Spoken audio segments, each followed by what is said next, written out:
The fluorescent lights of St. Michael's Hospital in Denver hummed at exactly 60 Hz, a frequency that most people stopped hearing after 3 shifts. Danielle Ross had worked here for 3 years, 6 months, and 14 days, and she still noticed it. She noticed everything. The slight tremor in the third overhead panel on the west corridor. The way the antiseptic smell shifted when the wind pushed against the building's eastern exposure. The precise moment when a patient's breathing changed from anxiety to something darker, something that required intervention before the monitors told you so. What she did not notice was Dr. Mercer watching her from the nurse's station, his lip curling with the expression he reserved for people he considered beneath his notice. Floor nurse with no advanced degree, he said to the resident beside him, loud enough for Danielle to hear. His voice carried the particular pitch of someone accustomed to being listened to. Mopping up after the real doctors. It's what they do best. Danielle continued her rounds without breaking stride. Room 308. Vitals check. Fluid balance. The patient, a 74-year-old woman named Margaret with congestive heart failure, reached out and gripped her hand. "You're the only one who actually listens," Margaret whispered. Danielle squeezed back once, a gesture that meant "I hear you," and moved forward. This was the arithmetic of a floor nurse at St. Michael's. Patient saw her. Administrators did not. Dr. Mercer saw her credentials, or rather, the absence of them. He saw an RN badge and heard the lack of an MSN, a doctorate, a title that would have placed her in some administrative orbit where she might have mattered to him. What he did not see, because to see it would have required looking, was something else entirely. He did not see the scar tissue on her hands, thin white lines that mapped a geography of field medicine in places the evening news had stopped covering years ago. He did not see the way her hands moved when a patient's oxygen dropped, not with panic, but with the muscle memory of someone who had performed emergency procedures while sand from Baghdad scraped against her skin and the sound of incoming fire made the very air vibrate. He absolutely did not see the folded flag in her locker, pressed between a sweater and her spare shoes, the colors still bright despite being handled the way some people handle prayer beads. She touched it before every shift. A ritual. A tether. A name written in her mind in letters that would never fade. The blind Navy SEAL had arrived 3 days ago. Captain's log, the nursing notes called him, a call sign from his service record that someone had carelessly left visible in the electronic system. His actual name was Marcus Webb, and he came through the ER at 2:33 in the morning with an admission note that read bilateral vision loss secondary to IED blast, Baghdad 2019, acute psychological decompensation, refusing cooperation with care team. The surgical team had wheeled past him without stopping. The residents had written their notes from the doorway, as if his condition might be contagious. By the time Danielle arrived for her shift that morning, Marcus Webb had already been left alone in room 314 for 16 hours, and the panic attacks had begun. They started quietly. A tremor in his breathing. His hands moving across the mattress like he was searching for something that wasn't there. By noon, he was calling out, not for help, but for names. Names of people who weren't in the room. People who weren't anywhere anymore. Danielle heard it from the supply closet on the 3rd floor. She did not think about it. She did not consult the charge nurse or check the assignment board. Her feet simply moved her down the corridor, around the corner, to room 314, where the door was pulled mostly closed and the man inside was breathing like he had just finished running a marathon he hadn't started. "Hey," she said quietly from the doorway. Not loud. Not cheerful or clinical. Just a voice, steady and even, the way you might speak to a wounded animal. "You're safe. You're at St. Michael's Hospital in Denver. You're in room 314. My name is Danielle." He didn't respond. His hands clawed at the blanket. The heart monitor climbed, 88, 92, 98 beats per minute, a rhythm that wanted to escape his ribs. She pulled a chair to the side of the bed. Not close enough to touch him. Close enough to be present. "Breathing with me," she said. "In through your nose for 4 counts. Hold for 4. Out through your mouth for 6. Can you do that?" Something shifted in his expression. Recognition, maybe. Or just the recognition of being seen, which was sometimes the same thing. It took 8 minutes for his heart rate to drop below 90. It took 14 minutes for his breathing to sync with hers. It took 22 minutes for his hands to stop shaking. Danielle sat the entire time without speaking, just existing in the space with him, her own breathing a metronome, her presence a weight holding him to earth. When his eyes, those sightless, searching eyes, finally went still, she said quietly, "I'm going to be on this floor for the rest of my shift. If you need anything, press the call button and ask for Danielle." "Okay?" He nodded fractionally. She stood to leave. As she moved, she was checking his for placement, his catheter output, the oxygen saturation on the monitor, 89%, climbing steadily. Her eyes caught on his forearm, where a tattoo ran along the inside, partially obscured by burned scar tissue that had healed into a topography of trauma. She could see most of the letters despite the scarring. A name. Partially mangled but still readable by someone who knew what to look for. Her hands did not tremble. Her breath did not catch. She simply noted it, filed it, and continued her work. But something had shifted in the hospital's atmosphere, subtle as a pressure change before a storm. Over the next 3 days, Danielle sat with Marcus Webb during every panic attack. They came less frequently as his body began to understand he was safe, or if not safe, then at least not abandoned. She learned the rhythm of his breathing. She learned that he responded to her voice the way some people respond to anchors thrown into dark water. She learned that he had something written on his skin, and she learned not to look at it, because looking at it meant thinking about it, and thinking about it meant opening doors that had been sealed for reasons that had to do with classified briefings and redacted documents and a life that was no longer supposed to exist.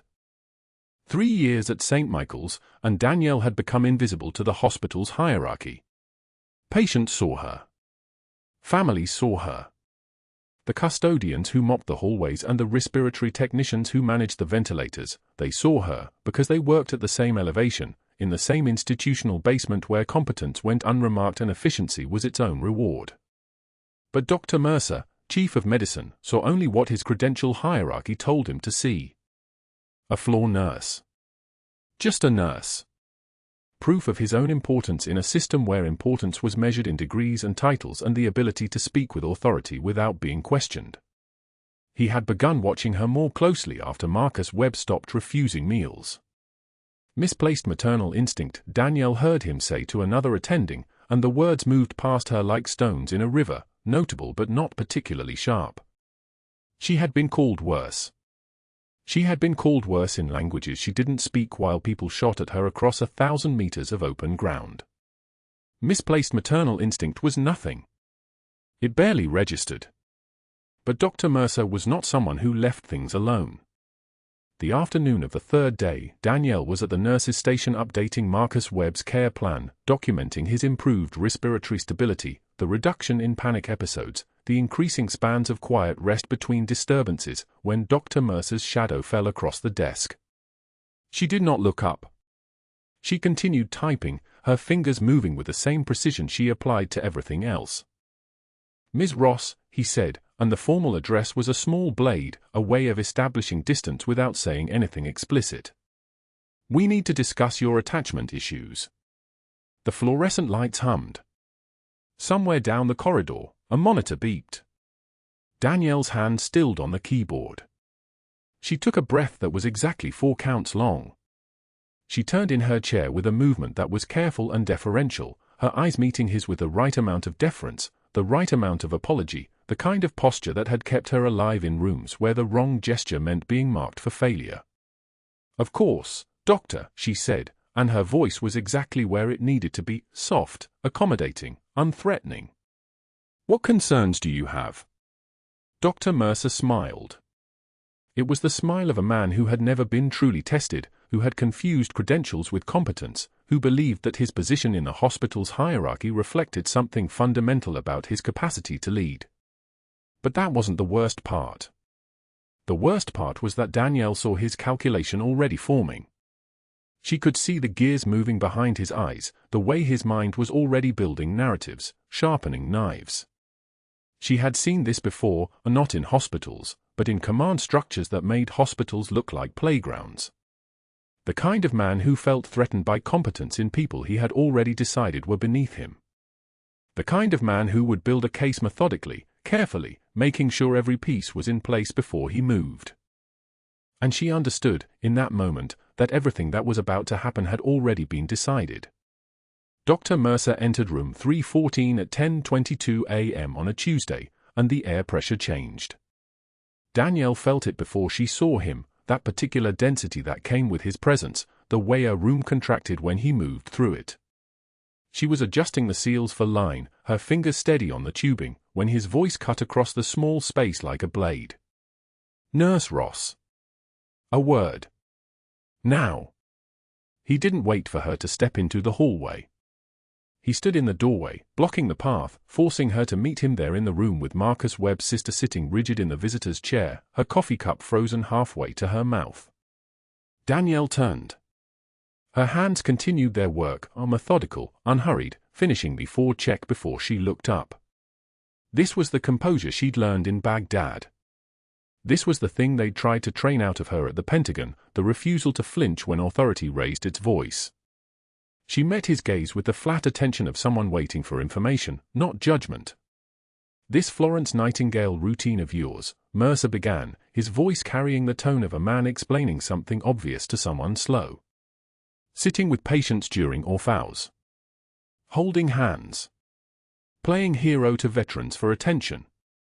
It stops today." The sister's cup lowered. Her eyes darted between them. "You're a floor nurse, Ross. Not a therapist.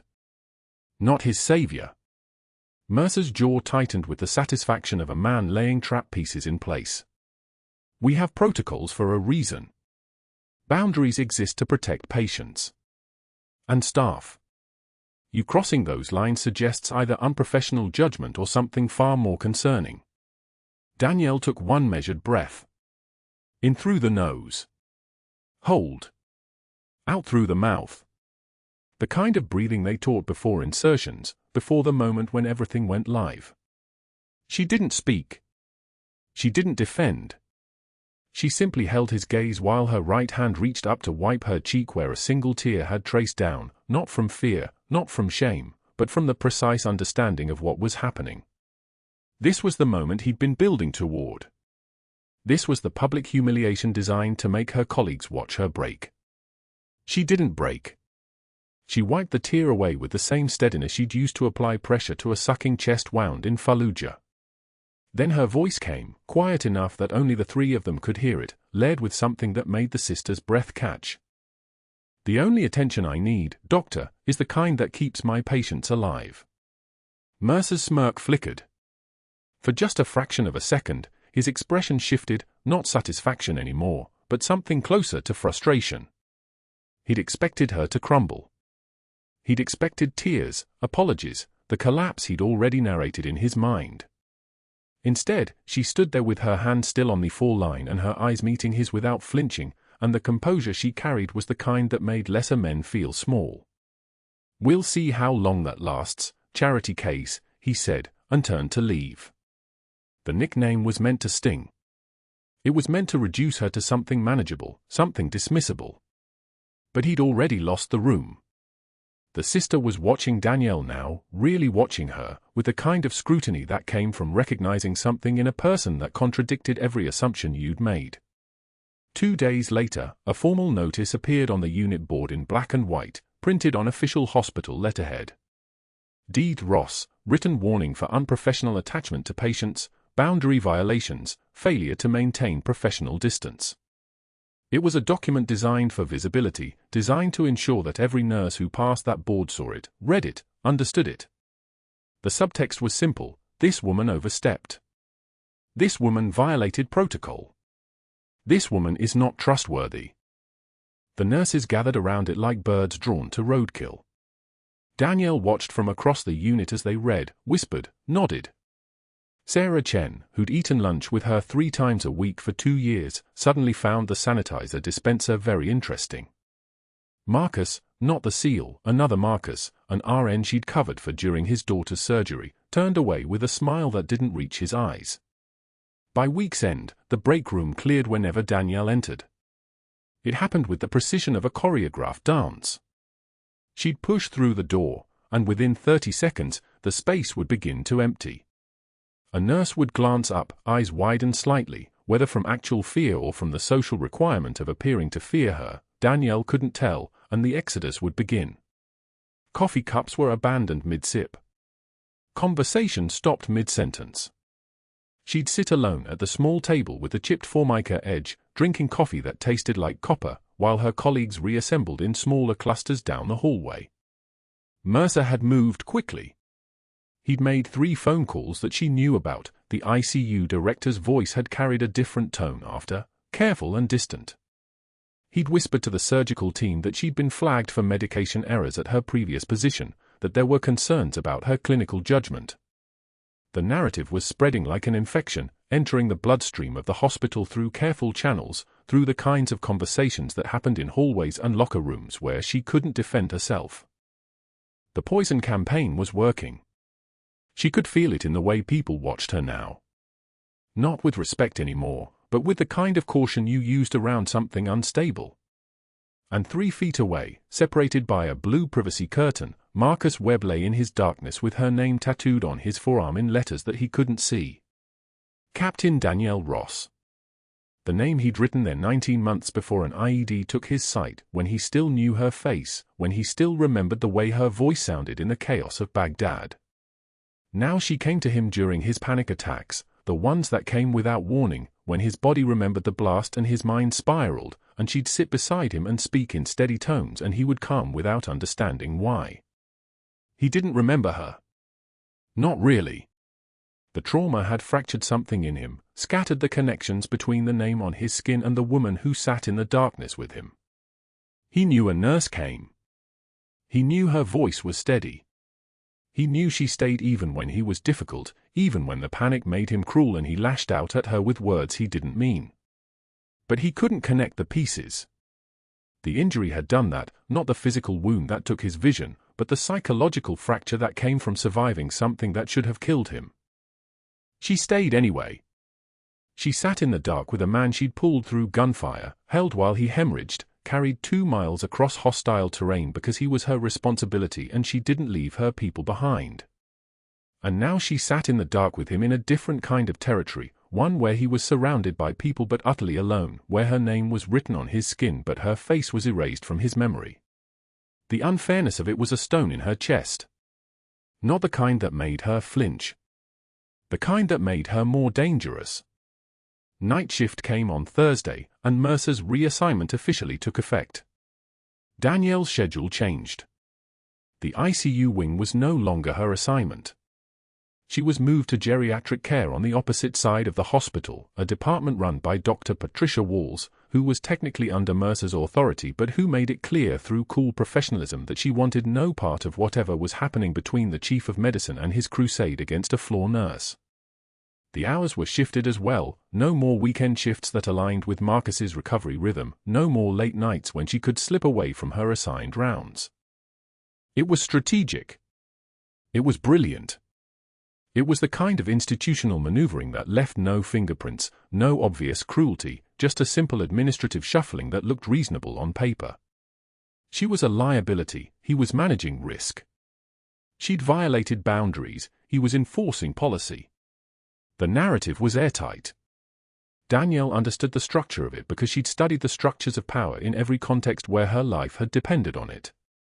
She'd learned in special operations that the smartest enemies weren't the ones who yelled, they were the ones who moved quietly through institutions, using the rules against you, making your existence itself into the violation. But that wasn't the worst part. The worst part was that it was working. She could feel the weight of the hospital's judgment settling on her shoulders with the density of a trauma vest. People who'd smiled at her now looked through her.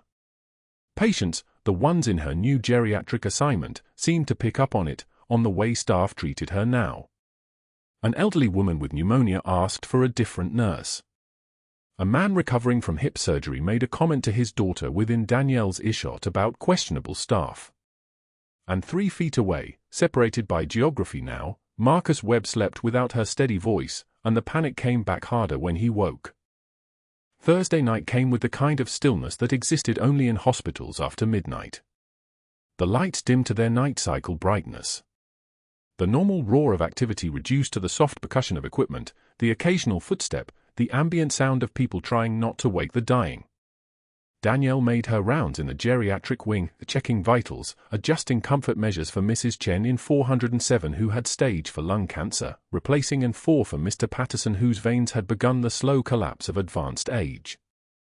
Her phone buzzed at 2:39 a.m. A text from Sarah Chen, from the ICU, the same Sarah who wouldn't meet her eyes in the break room anymore. 3 words, "Your seal is crashing." The decision took no time at all. Mercer had been explicit, ICU access was revoked, reassignment was final, any appearance on that floor would be insubordination. She understood the rules. She understood the consequences. She understood that walking away was the safe choice. She was already moving. The stairs took her from the 3rd floor to the 2nd in 12 seconds. Her heart rate was elevated, not from fear, but from the activation of something deeper, something that had been trained into her until it was below conscious thought.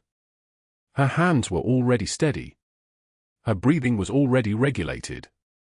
The seal was her responsibility, and nobody got left behind. Room 314 was exactly as she'd feared. The seal's chest was rigid, the rise and fall of breathing absent. His skin had taken on that particular shade of grey that meant oxygen deprivation, that meant minutes, that meant the window was closing. The RN on duty, Marcus, another one, not the seal, was frozen beside the bed, his hand hovering near the call button, his face fixed in the expression of someone whose training had abandoned him. Tension pneumothorax, Danielle said. Not a question. Not an observation. A diagnosis stated with the kind of certainty that made the frozen RN step back instinctively. His lungs collapsed. Pressure's building. Get me a 14-gauge catheter and alcohol wipes. Now. Her hands were already moving. The seal's vital signs had stopped, no longer even the shallow breath that suggested life, just the flat line of oxygen deprivation. Danielle counted ribs with her fingers, finding the intercostal space between the 2nd and 3rd rib, mid-clavicular line. The anatomy of it was muscle memory. She'd done this in the back of a Black Hawk with the aircraft shaking from rotor wash. She'd done this in a FOB med tent by flashlight. She could do it with her eyes closed. The catheter was in her hands. The seal's chest was prepped. She found the space, positioned the needle, and pushed. The sensation was distinct, the sudden release of pressure, the hiss of air escaping from a collapsed lung as the needle decompressed the space around it. His chest rose. Color crept back into his face. 72 seconds. That was how long it took from start to stable vitals. Pulse returned at 104, elevated but viable. Oxygen saturation climbed, 75%, 82%, 88%. Climbing toward normal range. The monitor that had been flatlined suddenly began its steady beeping, the beautiful percussion of a heart that had decided to keep working. The on-call resident arrived 6 minutes later, already moving toward the seal with the certainty of someone who was supposed to be in charge.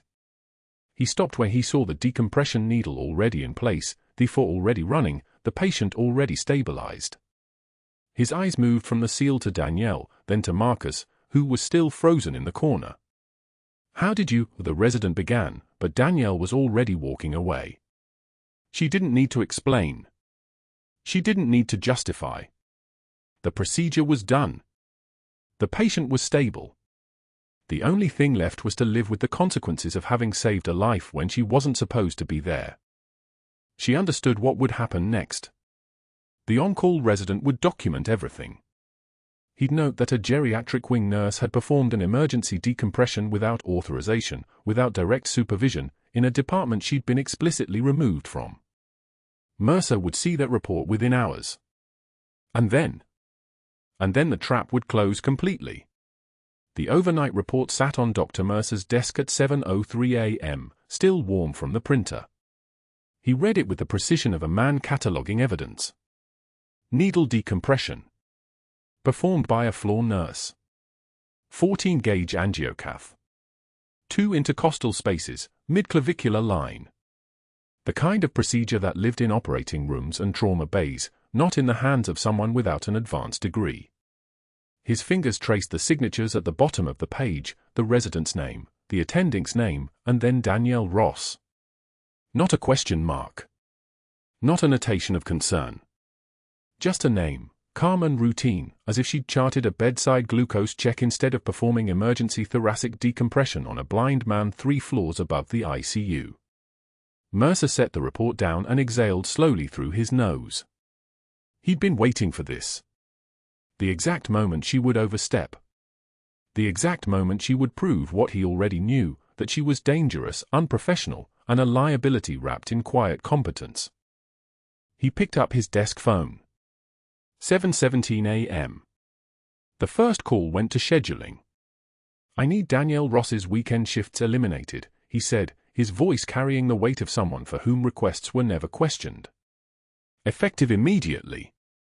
And restrict her badge access to the ICU floor entirely. She's being reassigned to the geriatric wing, day shift only, under direct supervision of the charge nurse." He paused, knowing the next words would seal it. "This is a disciplinary action. Do not discuss with staff. Document the date and time." The scheduling director said nothing. Mercer continued. "And pull the incident report from last night. The needle decompression. Forward it to administration. Label it scope of practice concern." 7:34 a.m. Second call. "We have a liability issue that requires immediate attention," Mercer told the director of nursing, a woman he'd credentialed 15 years ago when she was too green to know she'd owe him favors forever. "A staff member is practicing beyond her scope. She performed an emergency procedure without physician supervision. I need this escalated to the board before the end of business. If there's a lawsuit, we need documentation that we acted swiftly and decisively." He lowered his voice. "Her name is Danielle Ross. 3 years, floor nursing, no advanced certification. She's a liability." He could hear typing. He could hear her swallowing. "I'll have it documented by noon," she said. 7:51 a.m. Third call. This one required more finesse.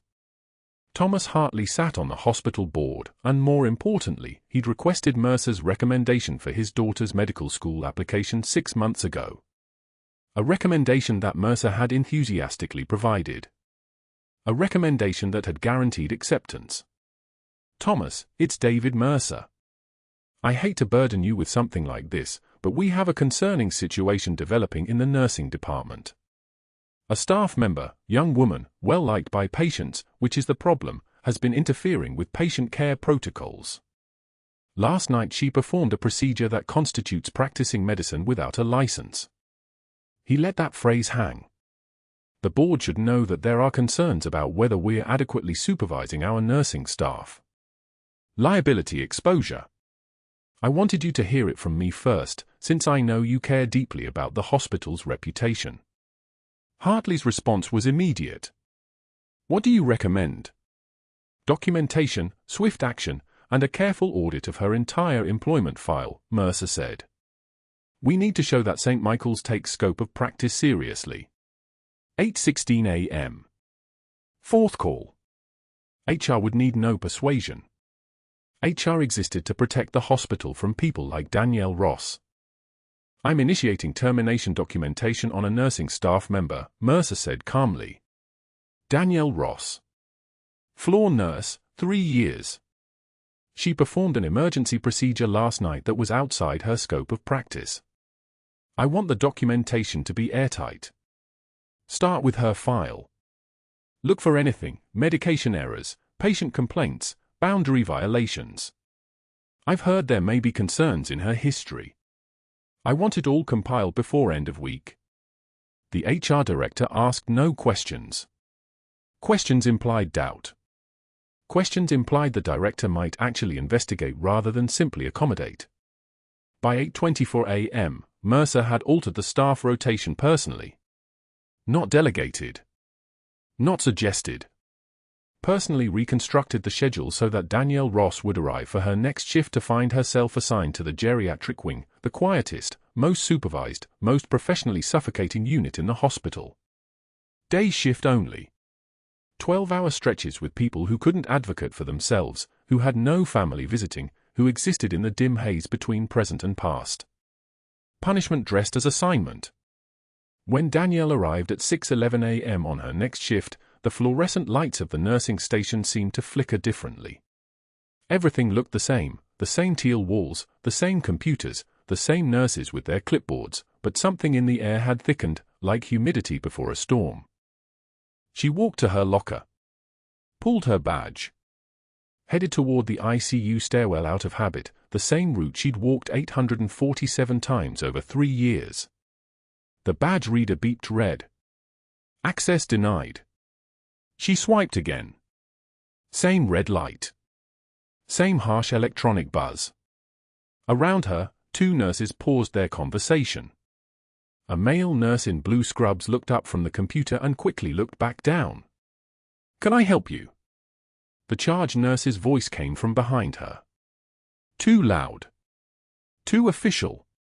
"My badge isn't opening the ICU door," Danielle said, keeping her voice level. Calm. The voice that had soothed panic attacks in the dark. "You've been reassigned," the charge nurse said, and there was something in the way she said it, something rehearsed, something she'd been told to say. Geriatric wing. Day shift. Effective immediately. Dr. Mercer left a note in the system this morning. The silence that followed was so complete you could hear the hum of the fax system pushing cold air through the vents. Danielle didn't move. Didn't blink. The trembling wasn't fear.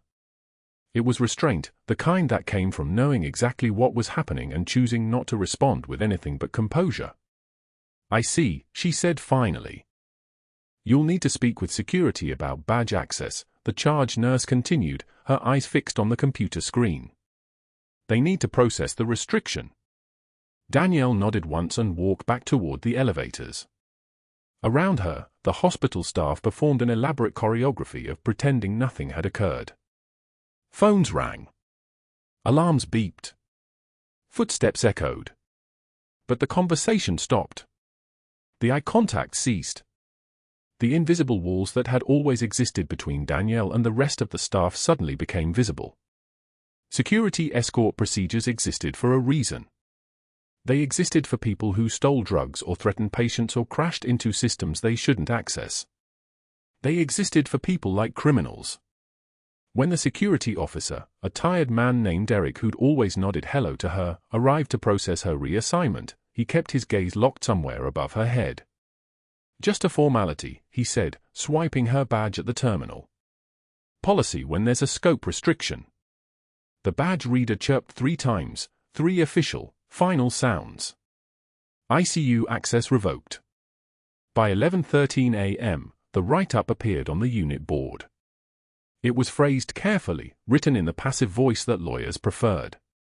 "Staff member has been counseled regarding professional boundaries. Patient attachment concerns have been documented. Continued monitoring recommended. All further patient interactions must be supervisor-approved." It didn't have her name on it. It didn't need to. By 1:24 p.m., the rumors had already begun moving through the break room like a virus. Danielle Ross had falsified medication records. She'd been fired from her last position for boundary violations. She'd gotten too close to a patient. She'd crossed professional lines that couldn't be uncrossed. None of it was true. All of it was believed. By 2:45 p.m., when a resident named Torres actually spoke to Danielle directly, his voice carried the careful distance of someone who'd been warned. "You're in the geriatric wing today, right?" "Yes," Danielle said. "Okay. Just, stay in your lane. Don't escalate anything to the attending without going through the charge nurse first. New policy. New policy." As if there had been a meeting about Danielle Ross specifically. As if she was the reason protocol had changed. As if everyone in this building wasn't now operating under a single assumption: she was a problem. That afternoon, at 3:18 p.m., Dr. Mercer appeared in the doorway of the geriatric wing.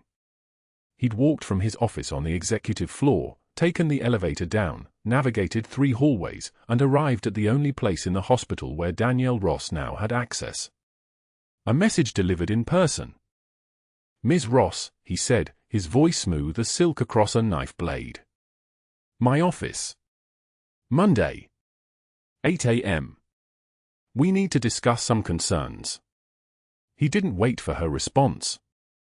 He didn't need to. The statement was already made, the subtext clear as blood in water. The trap had closed. The mechanism was working. The final move was scheduled.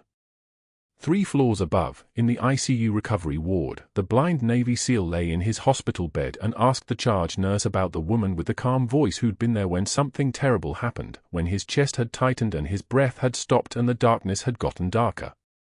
"I don't know who you mean," the charge nurse said, and her voice carried the texture of a lie. Several staff responded during the emergency. Marcus Webb, call sign Valkyrie when he was whole, before the IED, before the blindness, turned his face toward the window he couldn't see through and said nothing more. But his hand found his forearm, where beneath the sterile white gauze, beneath the scarred tissue, beneath the skin, her name remained tattooed. A name he'd inked into his body in Baghdad, in a moment of weakness and certainty he no longer understood. A name that belonged to someone he couldn't quite remember. At 4:22 p.m., Danielle sat in her car in the parking garage at St. Michael's Hospital. The engine wasn't running. The AC wasn't blowing.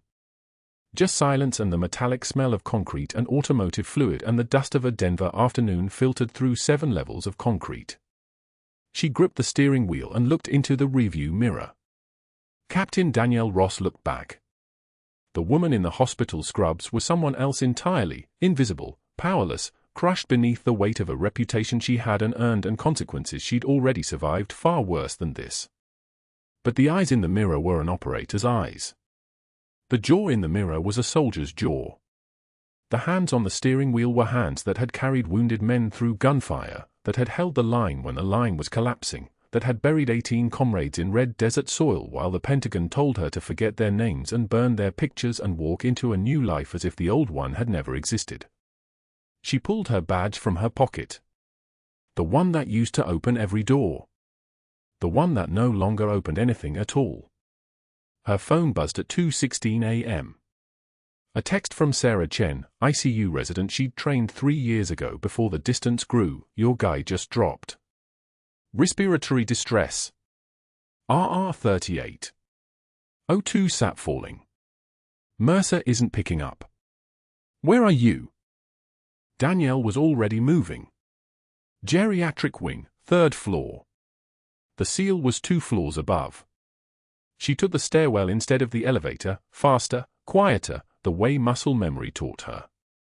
The concrete echoed under her sneakers. 12 years of corridors that smelled like bleach and institutional failure, and she knew everyone by heart. The ICU was chaos dressed as protocol. Monitors screaming. Residents clustering around bed 314 like seabirds over something already dead. The on-call resident, Patel, fresh from residency, was ordering a chest X-ray, which meant he hadn't seen what she'd seen in 3 seconds from the doorway. Unilateral breath sounds. Absent on the right. Trachea deviated left. Tension pneumothorax. A pocket of air between lung and chest wall, collapsing the lung, pushing the heart sideways, strangling the circulation. He was drowning in silence, the kind that killed SEALs who'd survived IEDs, ambushes, and the kind of darkness that ate men whole. Sarah's eyes found hers across the bed. That look. The one that said, "I know you're not supposed to be here, and I don't care." 14-gauge angiocath. Now. Danielle's voice was flat. Not a question. Not a plea. An order delivered in the voice of someone who'd given orders in gunfire and watched men live because she didn't hesitate. "We need to wait for," Patel started. "He'll be dead in 90 seconds. She didn't look at him. Her hands were already moving toward the second intercostal space, mid-clavicular line. The muscle memory from a dozen field operations took over. Pain was information. Pressure was data. She'd done this in a Baghdad compound with no light except a tactical flashlight clamped between her teeth and incoming fire pounding the walls like fists. The needle went in. The hiss of air escaping. Not like a tire, sharper, angrier, the sound of a body betraying itself. O2 sat climbed. 68, 74, 82, 89. The monitors steadied their wailing into a rhythm that meant survival. Chest tube, she said. He'll need one in OR. Call surgery. Now. By the time Dr. Mercer arrived, 12 minutes later, in clothes that suggested he'd dressed in the dark while thinking about his power, she was already gone. Back to the third floor, back to the geriatric wing where an 86-year-old woman with congestive heart failure was waiting for the medication that Danielle delivered at 3:14 a.m. with hands that didn't tremble. But that wasn't the worst part. Monday morning. 8 a.m. Mercer's office looked like a showroom for his own ego, signed photos with board members, framed credentials from places that measured accomplishment in tuition. The desk was mahogany, probably real, the kind of expensive that made a statement about who belonged in rooms like this. Danielle was not offered a seat. Your employment at St. Michael's is terminated effective immediately. His voice had the texture of a man who'd practiced the sentence. Probably in his car. Definitely alone. Practicing beyond scope of license. Insubordination. Multiple boundary violations. Security will escort you out in, he glanced at his Rolex, 3 minutes. She'd been here before. Different room. Different men in suits. Different words that all meant the same thing, disappear. After the failed extraction in Baghdad, after the IED had taken the SEAL site and would have taken his life if she hadn't carried him 3 kilometers through the marketplace with bullets braiding the air around them, the Pentagon had buried everything. Her record scrubbed. Her decorations classified. Captain Danielle Ross erased from the official record with standing orders never to surface under her real identity or face charges of treason. She'd given everything to save 5 operators, and her reward was erasure. The kind that made you officially dead while your heart kept beating. Now she was losing the only identity she had left. Understood, she said. Just one word. Just one nod. No argument, no tears, no dignity performed for an audience. Just a woman who'd already died once and knew how to do it cleanly. Security walked her to her locker. An escort for 15 feet like she'd become dangerous. Maybe she had. Maybe that's what happened when you carried people through gunfire and learned how to keep them breathing when everything else said they should die. You developed a habit of refusing to accept the inevitable. A habit that frightened men like Mercer. The cardboard box fit everything. A chipped mug reading World's Okayest Nurse, the kind of joke that hurt now because it was never a joke. A half-dead succulent someone had given her as a joke years ago, apparently thriving on neglect. The folded flag from her locker, the one she'd carried for 7 years, cotton that held the weight of 6 teammates who didn't make it home from Helmand Province, whose names lived inside her chest in a space where she'd learned to stop feeling. And a photograph. Black and white, printed from a phone screen, creased from being folded in her locker. 6 soldiers standing in front of a Hummer in Baghdad, 2011. Faces burned by sun. Eyes that hadn't yet learned what they'd survive. The man on the left was Marcus Webb. The blind seal upstairs. The man who'd carried her name tattooed on his forearm for 3 years without knowing whose voice had whispered to him during his panic attacks. She didn't put the box down. Held it like a child. The walk through the hospital was silent. Not the quiet of peace. The quiet of avoidance. Staff turned their eyes down.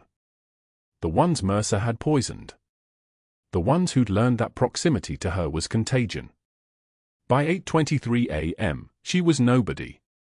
By 8:34 a.m., she was dangerous. By 8:36 a.m., she was gone. Outside, Denver was drowning. Rain hammered the sidewalk like punishment, the kind that fell from clouds that looked bruised.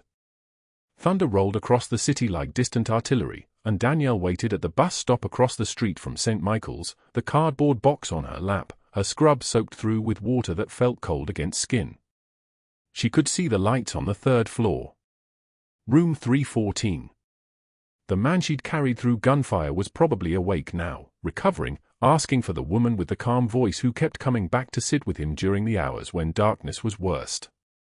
She'd sat with him maybe 90 times. She'd touched his hand maybe 30 times. She'd never once told him her name was the same one he carried on his forearm. The woman who saved his life had been erased. Again. She closed her eyes as rain soaked through her scrubs and the thunder rolled overhead like the sound of doors closing. The bus arrived at 9:16 a.m. She didn't get on. She just sat there, holding the box, waiting for a text from Sarah Chen or a phone call from someone who remembered her as anything other than a liability. The rain kept falling. The hospital kept running. The seal kept healing, unaware that the voice that had held him together belonged to a captain whose name had been classified into invisibility.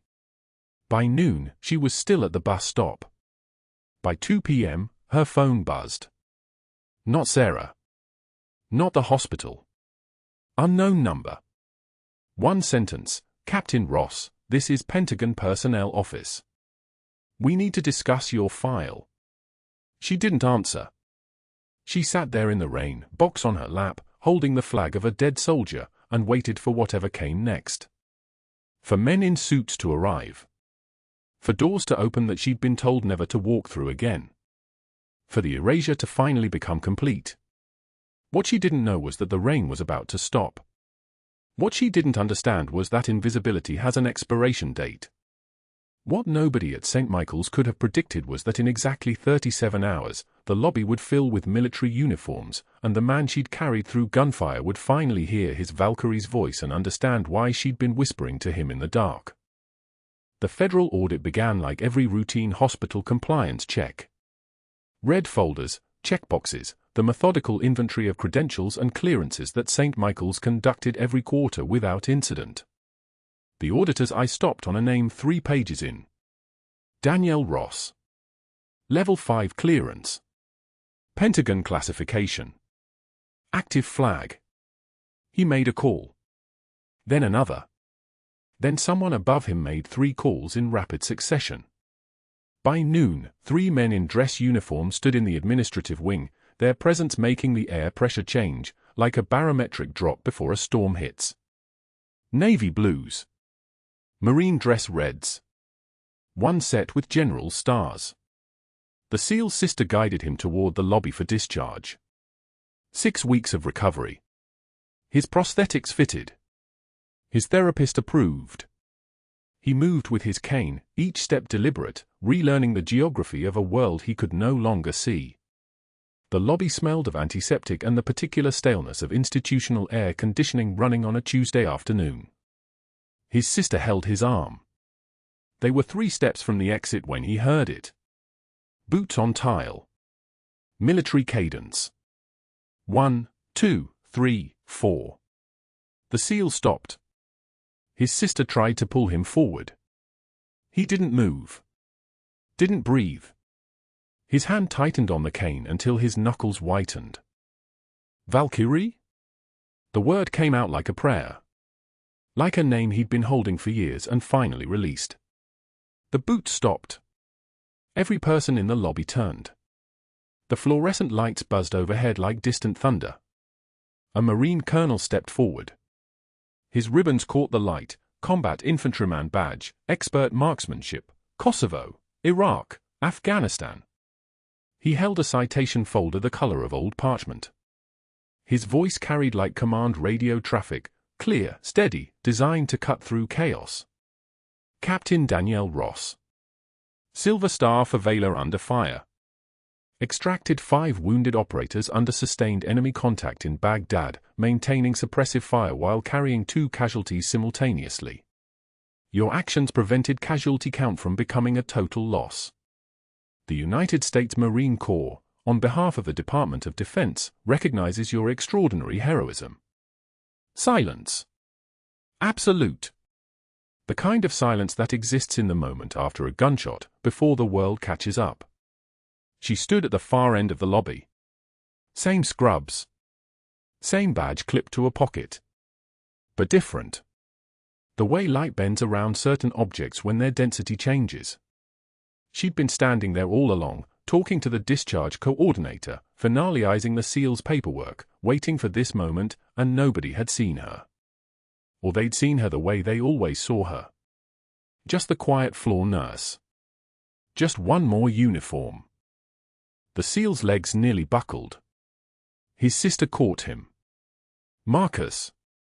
He didn't answer.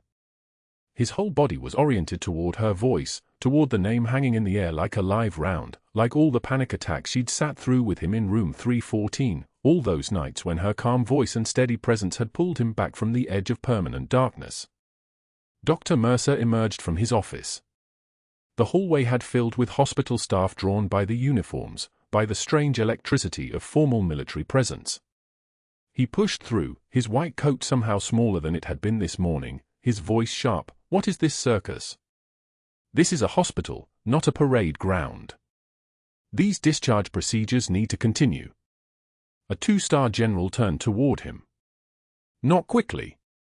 With the kind of deliberate movement that makes men recalibrate their entire understanding of hierarchy. The general's hand came up, the most precise motion, the most economical gesture, and rendered a salute. Not to Mercer. To Danielle. She saluted back. Same precision. Same quiet authority. Mercer's mouth opened. Closed. The white coat suddenly looked like a bathrobe. A staff nurse near the pharmacy entrance had her phone up. Her hands were shaking. The hallway footage she'd captured 3 weeks ago, Mercer's voice echoing off the tiles, his words about charity case and playing hero and attention-seeking, was still on her camera roll. She'd been waiting for something, though she didn't know what. Some moment that would make uploading it feel right instead of like a betrayal. This was the moment. She hit record. Let it capture the general's salute, Mercer's frozen face, the SEAL's body trembling as he turned toward Danielle's voice. Then she pulled up her contacts and hit send. Twitter. Facebook. The hospital's internal message board. By evening, the clip had 60,000 shares. Doctor humiliates and fires decorated war hero working as nurse. The comments sectioned into two armies, one defending medical hierarchy, one posting screenshots of her termination paperwork, the false write-ups, the medication error allegations that didn't exist. Mercer's phone rang at 7:38 p.m. Private number. The voice on the other end belonged to an 83-year-old army surgeon who'd taught him at Johns Hopkins, who'd written the recommendation that made his career possible, who'd been his mentor and his measure of what a doctor should be. "I taught you medicine," the old man said. His voice was ice water in winter. "I didn't teach you to spit on soldiers. You're no student of mine." The line went dead. The board met for emergency session. They pulled Danielle's personnel file, found Mercer's documentation campaign, the fabricated complaints, the strategic reconstruction of her history designed to make her disappear. They reviewed the night of the respiratory distress call. The needle decompression. The procedure that saved a SEAL's life. The competence that should have earned her a commendation instead of a termination. By 6 a.m. Wednesday, Mercer was summoned to the same office where he'd fired her. The board chair didn't waste formality. "Your conduct violated every principle of this institution. Your credentials are suspended pending full ethics review. Your termination is effective immediately. Security will escort you from the building." The same security guard who'd walked Danielle to the bus stop in the rain walked Mercer to the exit. No box. No goodbyes. The staff watched him go with the kind of silence that follows a predator being removed from a space. 6 months later, Danielle stood at her office window on the 3rd floor of St. Michael's. Director of Veteran Services. The position hadn't existed 2 weeks ago. It existed now because someone in the Pentagon had suggested it, and because the hospital board had voted unanimously to create it. She'd turned down the reinstatement offer. Captain Ross could have walked back into Navy Command, could have reclaimed her career in the armed services. Instead, she'd chosen to stay. To finish what she started. To build something that would last longer than medals. Through the glass, she watched the circular drive. A medical transport van pulled up, white with blue trim, the kind that delivers supplies to rural clinics and understaffed hospitals that can't afford full-time logistics teams. Dr. Mercer climbed out wearing scrubs instead of a white coat. His hands loaded boxes, bandages, saline bags, wound dressings. The work he'd once considered beneath him. He didn't look up at the hospital windows. He didn't need to. He could feel the weight of her watching. Inside her office, the SEAL sat across from her desk. He'd been coming twice a week, therapy sessions, he called them, though they both understood the truth. His fingers traced the folded flag on her desk, the one from their fallen teammate, the one that had been waiting in her classified file for 18 years for someone to return it to living hands. "I finally recognized it," he said quietly. "Your voice. Took 6 months, but that day in the lobby when you spoke your rank, something clicked back into place." Danielle smiled. "You knew in room 314. You just couldn't let yourself believe it. They told me Valkyrie died in the fire. They showed me the report. Captain Ross died," Danielle said. "So the mission could be buried. So her team could be protected. But she's back now." She gestured to the silver star mounted on her wall, framed in glass, the citation card beside it in gold lettering. The Pentagon had delivered it personally, a ceremony with 3 operators she'd carried through gunfire in a city that no longer existed on maps. Because one person didn't give up. The SEAL stood. His cane rested against the desk.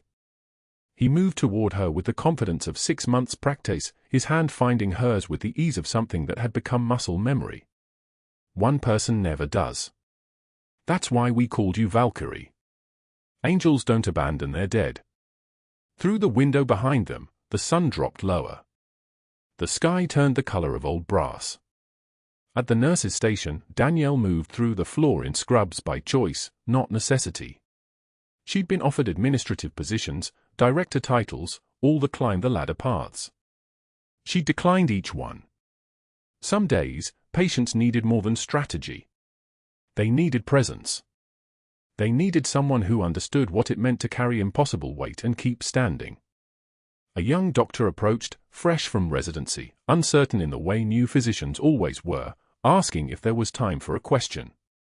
"Just Danielle," she said. "And yes. Always." The camera pulls back. 3rd floor.